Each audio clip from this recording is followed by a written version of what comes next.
Well, pets are a bundle of joy wrapped in fur. They give us unconditional love. But what could be some of the challenges of having a pet at home?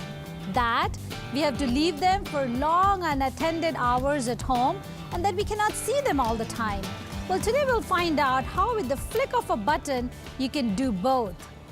We started as a group of engineers who were at NASA. And we saw there was a potential to do something beyond what the market had available today. We thought this is just a fantastic area where we could apply this philosophy into. We want to give information and awareness to people, to government. If you have given chance that you can do something, I think you cannot stop yourself. Take any idea that you have to the next level.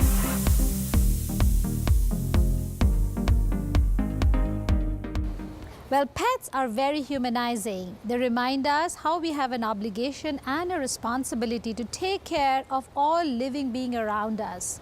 Today, we'll take you to a company that's created this device that will help you take care of your pets even when you're not around them. Just follow me.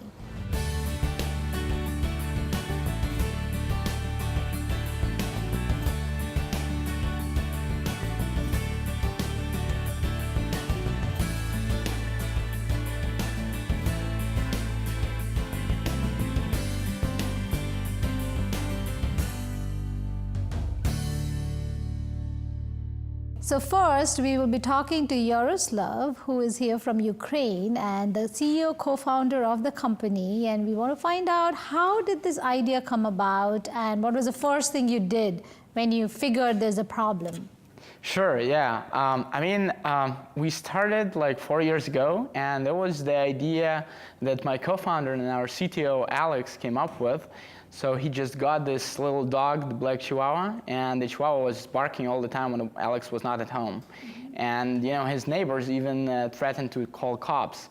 So what Alex did, he put together a camera and laser pointer to watch his dog when he's not at home and to play with his dog moving the laser pointer around. Wow, was this in Ukraine or in the US? Yeah, that was back in Ukraine like 4 years ago when we were only starting. And then all of our friends were like, hey, I want this thing for my dog. I want to be in touch with my dog or cat when I'm not at home.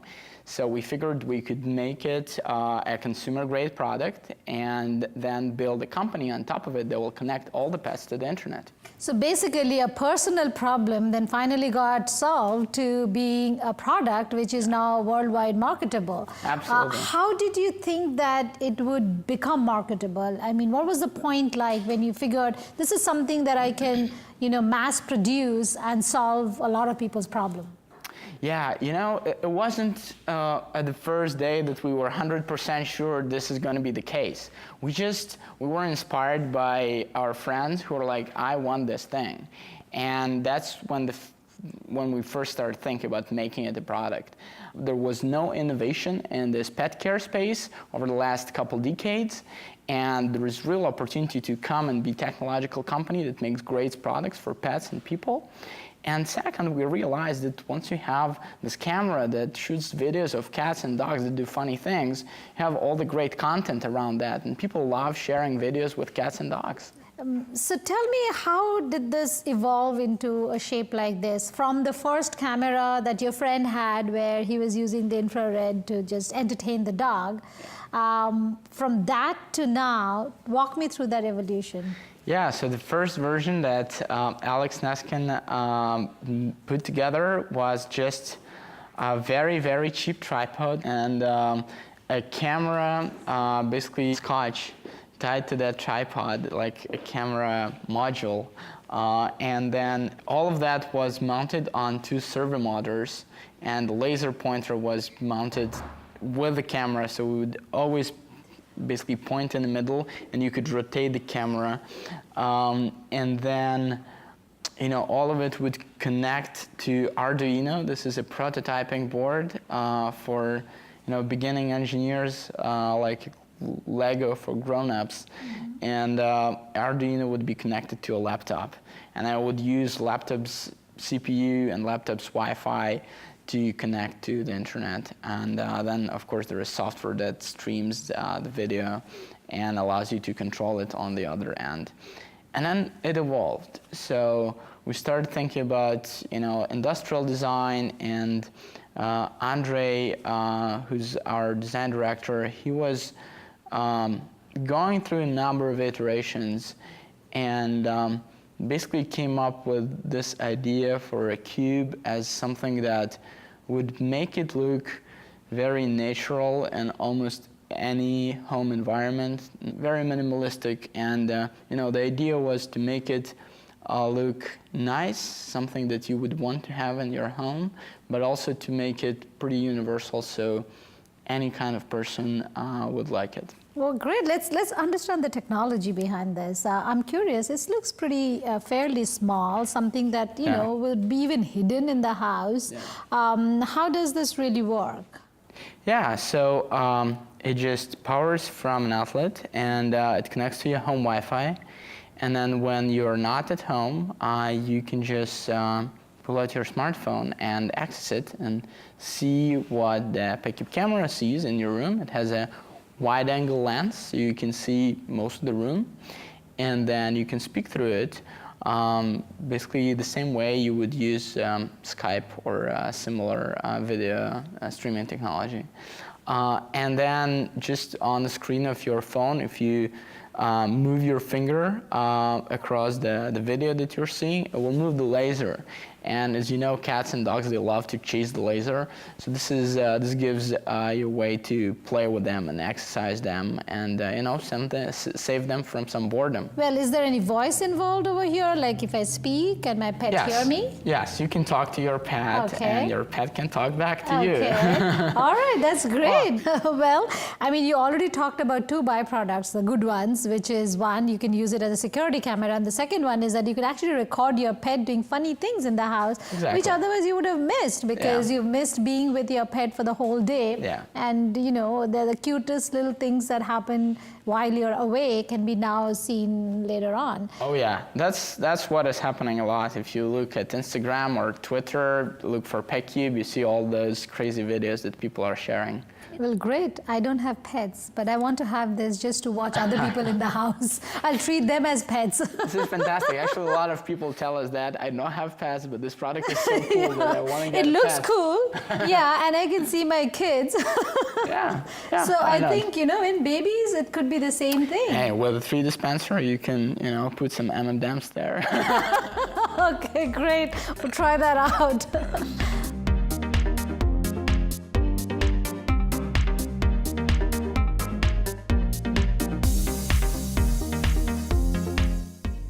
We'll have more from PetCube, how the company came about, and how the product is now marketed worldwide. So don't go anywhere.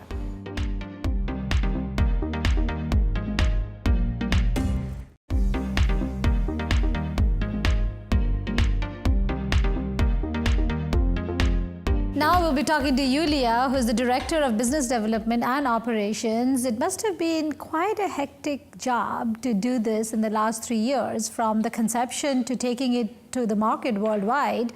All of that in 3 years with a product like this. How was the journey? Tell me. The journey was wonderful, actually. Thank you, Ina, for asking. And actually, my journey started with PetCube as an intern of operations and design, believe it or not. And 2 years in, I'm Director of Business Development and Operations, and that's because I actually have a passion to turning chaos into procedures and processes, which we've been focusing heavily here at PetCube. At any small company, we really strive to be efficient as much as possible, and that's been helping us to get a long way with a small team. Now, how did you find this company? So it's an interesting story. I actually worked in a veterinary hospital in San Francisco for 4 years, and I told to myself, this is very interesting how much people are spending in America for their pets. And I was always on the lookout for cool products, given that I live next to Silicon Valley. So I actually came across their first Kickstarter campaign, and I was blown away by that video. It had such a wow effect on me. I said to myself, I have to meet these guys. And then I learned that they're from Ukraine. So naturally, pets, Ukraine, and business all came along to me. But that's incredible. Like you found your calling. Basically, Yes. a hand in glove. Ukraine, pets in San Francisco, startup, everything just kind of fell in New place for market. you. And that's why I encourage people to be on lookout and really know what they want to get into. And once they know it, to pursue it, and, looking for the opportunity. Tell me, what are some of the right things you did along the way? I mean, 3 years, you're out there with a ready shipped product with good feedback. What are some of the right things you did along the way? I think, going back to that first original Kickstarter campaign, it was a great market validation. And at the beginning, no one spoke about connected pet. What is connected pet? That's a category basically that we're building right now. It lies somewhere between smart home and pet care. So I think all along, PetCube team, in the face of their founders, were bold enough to understand what is exactly they want and what is the opportunity they see. So they validated the market with a Kickstarter campaign, which was great success, and learned how to do things right. You need to get to know your audience, their lifestyle, their habits, their routines with their pets, listening to their feedback. We always, make sure we check reviews and incorporate that feedback in our future products. So now, not only you can play and check on your pet, but also treat remotely. So from a marketing or a biz dev perspective, in the next few years, what do you think should be done so that you can still be in the market as a leader? We have to, first of all, make sure our product, not only on par with the other products on the market, but exceeding in additional features, in the way we engage with our audience and customers, our social aspect. Our app is another product of ours that not many people know of, but I think it's pretty outstanding that you can simply download PetCube app that's free and without owning the camera, play with real pets remotely, in real time. Like no one does that. And we're growing our social media aspects, the share feature, that we really want to engage with our pet audience globally. So we not only developing hardware, we're definitely investing in our software products as well. So what are some of the channels you've used to distribute this? I mean, where can somebody find this? It's definitely a multi-channel. For us, we give customers an experience of in-store. They can come in and see our custom display, meet the brand, learn about the product, see the video, and actually get their hands on a product, which I myself find very useful. And of course, we give them a chance to go online and choose a channel of their preferences. I'm sure a lot of people like to actually see the product in store and feel it and before they buy. And consumer electronics devices in general require more education. And I myself like to go in Best Buy and ask associate about the product and tell me the benefits and compare to other products. So you can find PetCube in Best Buy US, Best Buy Canada. We're also in Brookstone, in all the Fry's stores, because we do believe in facing the customer in retail environment. A lot of people like to discover products online and then go to stores and learn and touch and feel and make decisions then. Well, I do that myself. Now tell me, what are the other things that you keep in mind when you're marketing it to online as well as store and maybe available as gifts? What are some of the things that you keep in mind? I just think it's really a must to have a great marketing team, especially when working with a pretty new category like connected pet. So I love working with our marketing team, and we work very carefully on crafting the messaging, the visuals that will not only tell the story of the brand, educate about the product, but also will, present the culture of the company overall. Now, do you worry about any downside, from biz dev perspective? Because it's a big task. Because no matter how good the product is, if it's not marketed well, it's never going to see the light of the day. Is there any worry, something? Yeah, but worry is not a good word or feeling to have when you work in a startup, right? Because otherwise you'll jeopardize your whole workflow. I think there's a risk, right? And you just need to make sure you measure them and take actions to prevent them. And that's what we're doing. Tell me about the risks. What are the risks? for example, competition, right? What if they're working on some other technology or some kind of feature we didn't think of? But we're not worried that because we're constantly engaging with pet owners and we know what they need. There are risks always, and are we able to scale fast, right? So we're preparing on technological side of the matters and team-wise. So that's why we're always creating processes. So if tomorrow all of a sudden PetCube app is downloaded by 10 million people, we're able to accommodate that. And of course, I think product, to me, I'm very passionate about product, and product research is something ongoing that we're doing, focus groups with our customers to make sure we actually hear them. Because the truth is, you can think you know everything about pet market or about the product, but you can't forget to listen to your customers. Well, when we come back, we're going to tell you how a simple idea has become a phenomenon worldwide and how it can actually change the lives of more than half the population around the world. Don't go anywhere.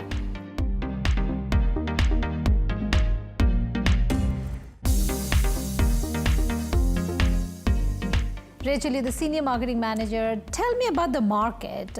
Who can use this product? Yeah, so I think the pet market is clearly huge. We have tons of people in America that have pets and worldwide. I think a lot of people have a misconception about our product that it's for crazy pet fanatics. And it is a fun, silly product that you can generate funny pictures and video of your pet. But it has real practical applications as well. And when we talk to our users, a lot of people that are using it are people with elderly pets, people with sick pets. We see a lot of people that are getting new puppies and kittens and addressing some of those behaviors that can land people turning pets back into shelters. So separation anxiety, destructive behavior. We also see a lot of people who are wanting to do pet training. So, we certainly have that demographic that loves cat memes and cat But it gifts. has a lot of other serious implications But it has as a well. lot of other really Tell serious ones. Tell me about the shelter program. Yeah, so shelters are a huge part of what we do here at PetCube. When people have more transparency into what's happening within shelters, it's more likely for pets to get adopted. So one thing that we're doing is working with a lot of shelters to put pet cubes in shelters, and it allows the community to play with these animals that a lot of times aren't getting enough attention. Gives more opportunities for these animals to be seen by people. And we also have some abilities through it for shelters to raise some funds. So it's really win-win for everyone. The animals get played with more, people get to play with animals, the shelters raise some funds. So. Let's talk about funding. Tell me, how did you get started finding money for the company initially, and then you're back into the Kickstarters, right? Yeah, so Kickstarter was one of the original ways the company kicked off, so to speak. Kickstarter is a really great place to kind of reach your market. It's a lot of early adopters that are on there. It's people who are very technologically savvy. It's also not only an e-commerce play, but it's really a community of people. So you're having people that they're giving us product feedback, they're asking us questions, they're suggesting new features to us, and we have an ongoing relationship with them. So it's actually why the company went back for a second time to Kickstarter to relaunch our new products. I mean, we're successful, we have funding, there isn't really any reason why we would have to go to Kickstarter. We chose to go to Kickstarter because it's an audience, again, that really supported us in that first round. And also, again, were pivotal in giving us feedback that made these new products what they are. Part of why we chose to do a treat flinging toy as one of our second products is because of feedback we got from that audience. They wanted not only a toy that would play with their pets, they wanted to be able to treat and reward. So yeah, I think Kickstarter is such an exciting place to sell because it's a feedback loop. It's really not just a one way of, you talking to the customer, it's the customer speaking back to you. Well, I'm really getting excited talking to you about how you're marketing this product that can, actually impact more than half the world. And though we may say that the world is a small place, but when you actually have a product like that and you talk to someone, no one knows about the product, you realize how big the world is and how big the market is. So how do you prioritize? Do you take geographic zones that, this is what I'm going to hone into first? Or do you just, spread it all over the world and see which market takes it, which doesn't? How do you build that? So I think we're pretty intelligent about our marketing. The interesting thing about PetCube, and I think where we have an advantage in the pet space, is that a lot of companies that are in this space are approaching it as pet companies. We're really approaching the pet space as a tech startup. So we have tech savvy that I think a lot of other pet companies out there may not have. So Stay focused on your path and don't.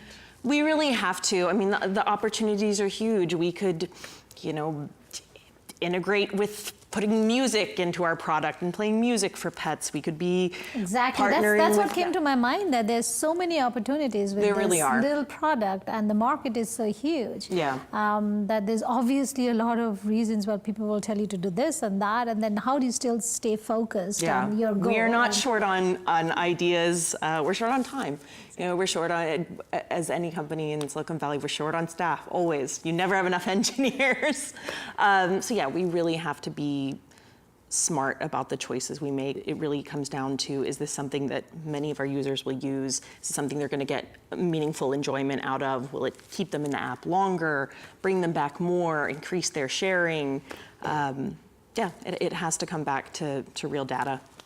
Well, I'm sure we'll be sitting again in 5 years and talking about it and where it went. We'll invite some of our celebrity pets around. Exactly, yeah. We'll have as long as they don't jump on me, I'm fine. I love looking at them. I can't touch them.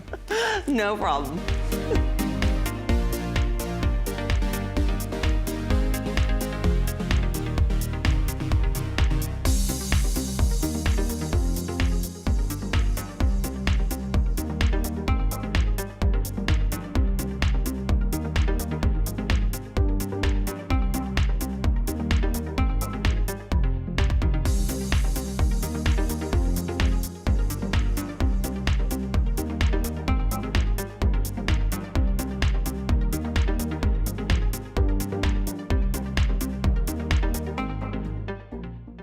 Well, it's fascinating to see how people come together, think of an idea, build a product, and take it to market.